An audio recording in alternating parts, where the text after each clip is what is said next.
Good day, everyone. We are Group 13, and today we will present our comparative analysis focusing on animal folktales from different cultures, specifically the Philippines, Japan, Native America, Indonesia or Malaya, and Korea. We choose animal folktales because they are not only entertaining stories but also powerful cultural mirrors that teach values, shape character, and connect generations. In this presentation, we will highlight their similarities, differences, and how they can be integrated into literature-based teaching for young learners. So, ano nga ba ang folktales? Folktales are among the oldest forms of literature passed down orally across generations to preserve cultural identity and instill values in children. Ang ibig sabihin nito, ang mga folktales ay isa sa mga pinakaunang anyo ng panitikan. Noon, di ba, wala pang mga libro or mga printed text, kaya naman pinapasa nila yung mga kwento through oral. And sa ganitong paraan, naipapasa rin nila yung kanilang mga culture at different values tulad ng pagiging matalino, mabait, maingat, at iba pa. Next, folktales have long been recognized as carriers of cultural identity and collective wisdom.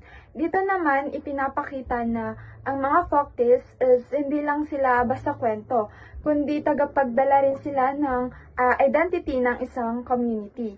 And sa bawat hayop or character, makikita natin yung mga karunungan at pananaw ng isang culture and kung paano sila nakikipag-ugnayan sa kalikasan and sa lipunan at sa isa't isa.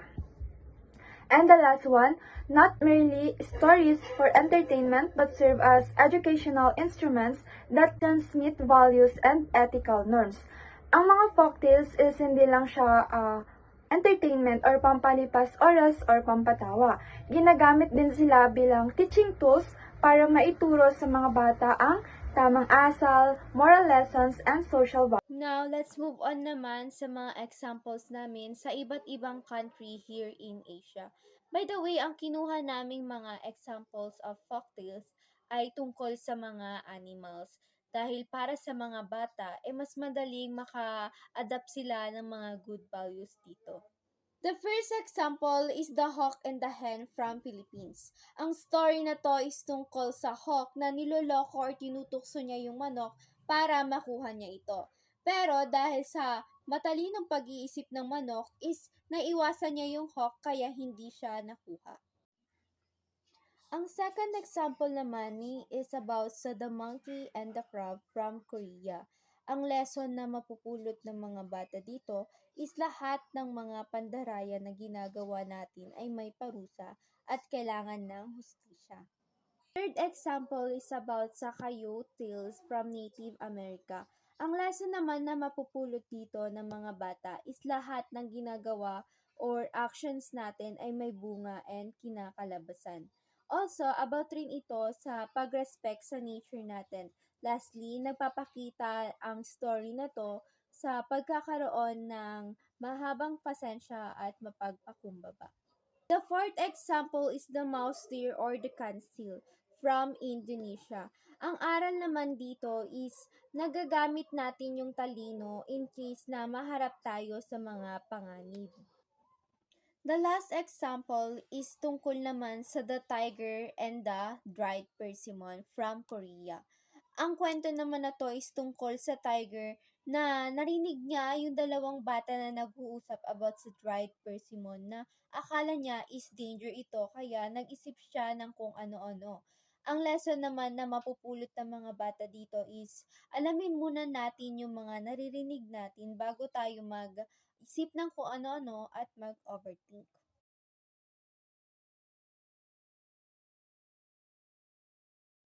Dumako naman tayo sa comparative analysis where across culture, the tales share a moral structures but differ in tone, power dynamics, and how cleverness judged. Then, sa Philippines, ang animal folktales doon ay ang The Hawk and the Hen, wherein ipinapakita ang conflict between the hawk and the hen. Yung hawk is the stronger while the hen is the victim in this story. Makikita rin sa story na kapag may unfair action, nagkakaroon ng long conflict between the characters.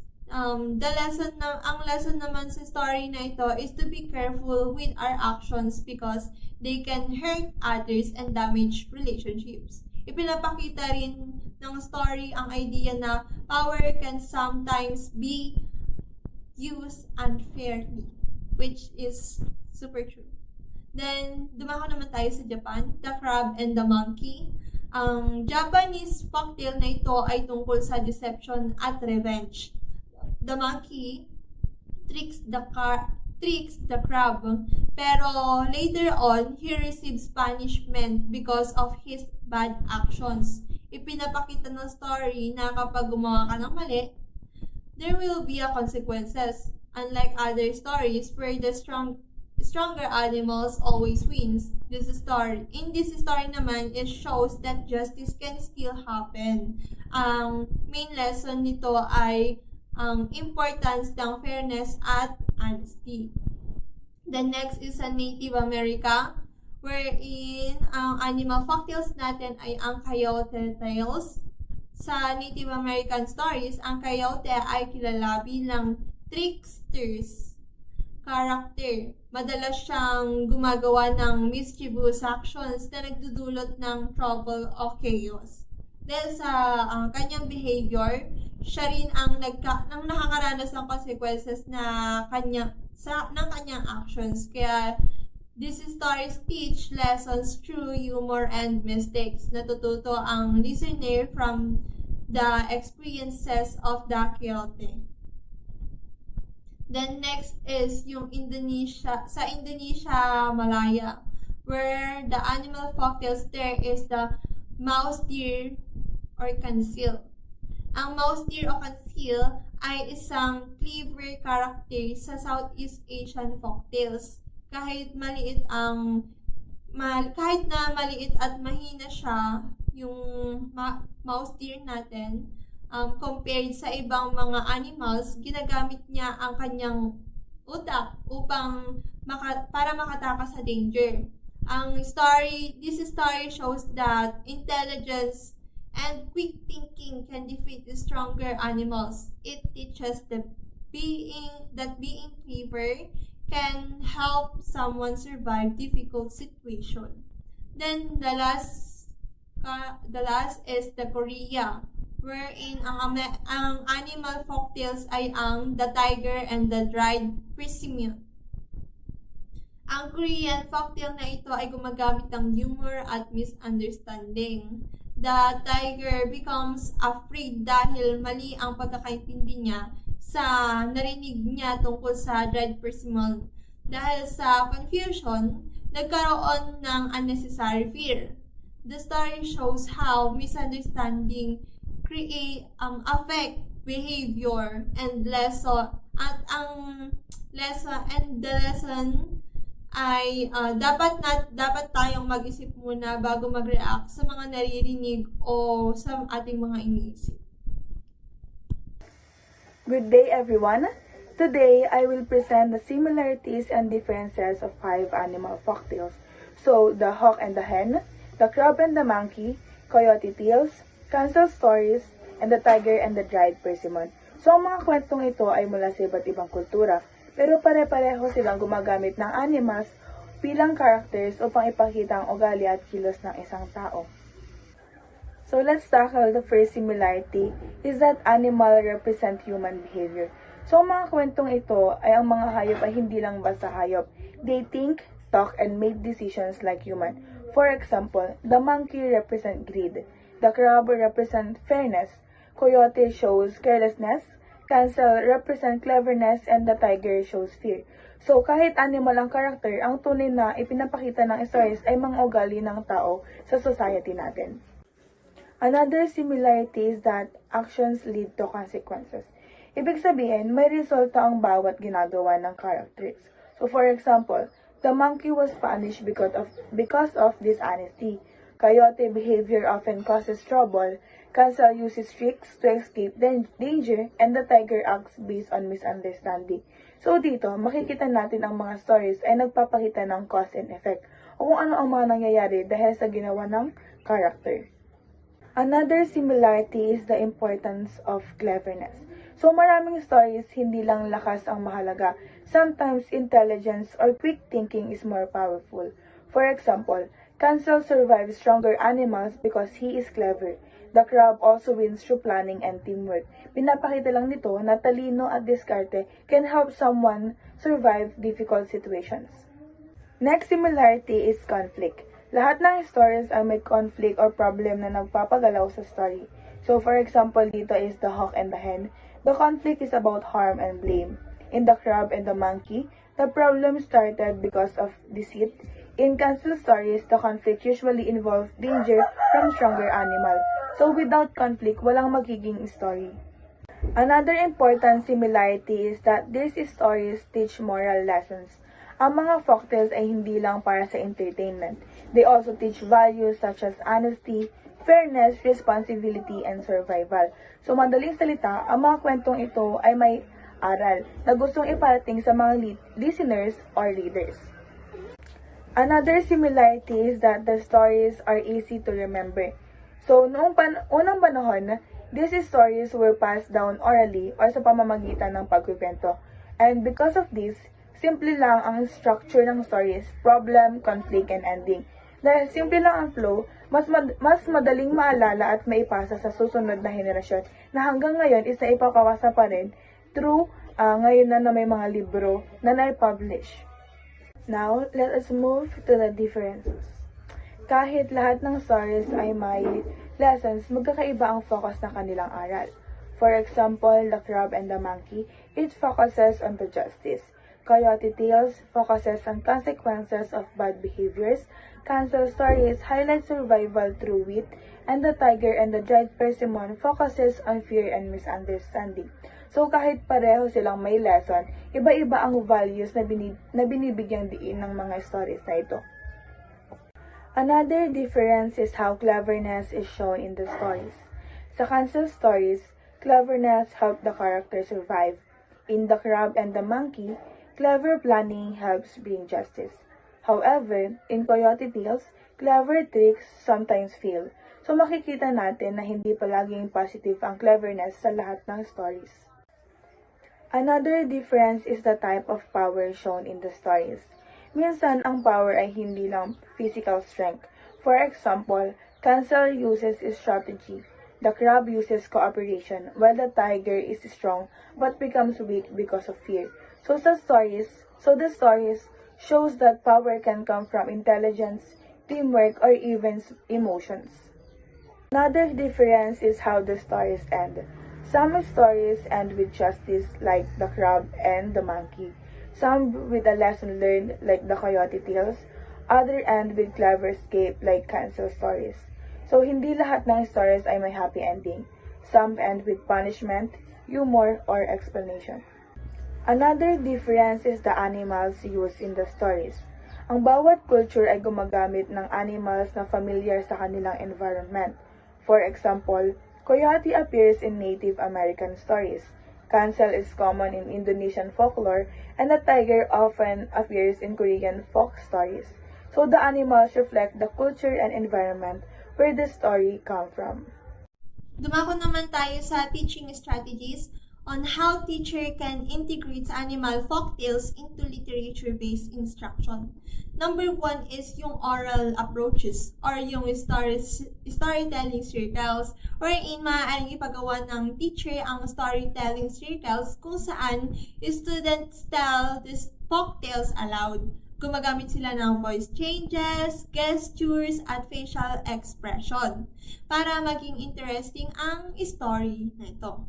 Then, this activity helps students practice speaking and listening skills.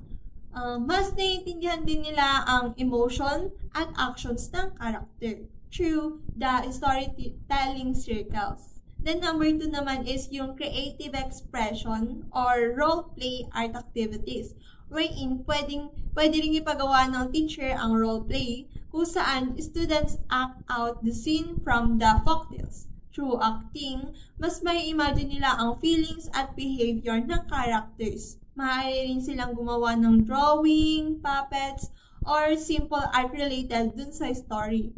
Then these activities help students to understand the story in a fun and creative way. Dito naman sa number 3, we're in the writing and composition creative writing, where the student can also write their own animal folktales na maaari nilang paghaluin ang character o lesson from different cultures.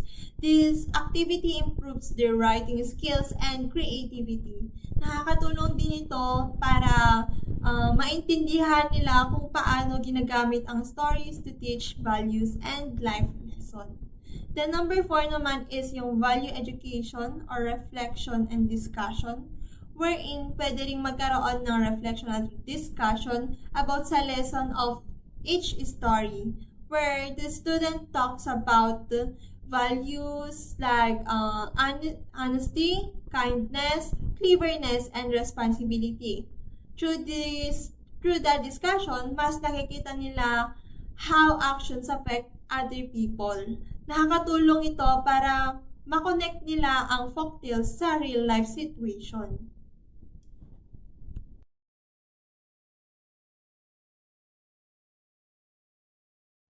In conclusion, animal folktales come from many cultures around the world, pero pare-pareho ang kanilang purpose. These stories use animals para ipakita kung paano kumikilos ang mga tao sa real life. Then, through the actions of animals, natututunan ng mga readers o ng mga children ang important values tulad ng kindness, honesty, at wisdom. At the same time, these stories also help preserve cultural traditions and beliefs na ipinapasa sa susunod pang henerasyon. Animal folktales from Philippines, Japan, Native America, Indonesia, Malaya, and Korea show both similarities and differences. Kahit na galing sila sa different places, they all use animals to tell meaningful stories. Pero bawat culture may sariling tradition, belief, at style ng storytelling. Kaya nagiging unique at special ang bawat kwento. These folktales share many common features. Ang mga animals sa stories ay madalas na nagre-represent ng human traits, tulad ng cleverness, bravery, or greed. Most of the time, na may mga conflict or problem na kailangang harapin ang characters. But in the end, the story usually teaches a moral lesson at ipinapakita na every action has a consequences. Although may similarity sa mga animal folktales, mayroon din silang differences. Some stories focus on strength and power, habang ang iba naman ay cleverness at intelligence. The animal used in the stories can also depend sa environment kung saan nakatira ang isang culture. Ipinapakita rin ng mga differences na ito ang values at storytelling traditions ng bawat kultura. Ang animal folktales are still very useful in education today dahil nakakatulong sila sa students o sa mga bata para ma-improve ang language skills at imagination nila. This story also helps students develop empathy dahil mas naiintindihan nila ang feelings at actions ng characters. Most importantly, they help teach good values at promote understanding of different cultures. When teachers include animal folktales in literature lessons, the students learn more than just reading. Natututo rin sila tungkol sa culture, tradition, at moral values. In this way, mas na-i-connect ang culture heritage ng past sa modern learning today. Kaya nagiging mas meaningful at interesting ang education.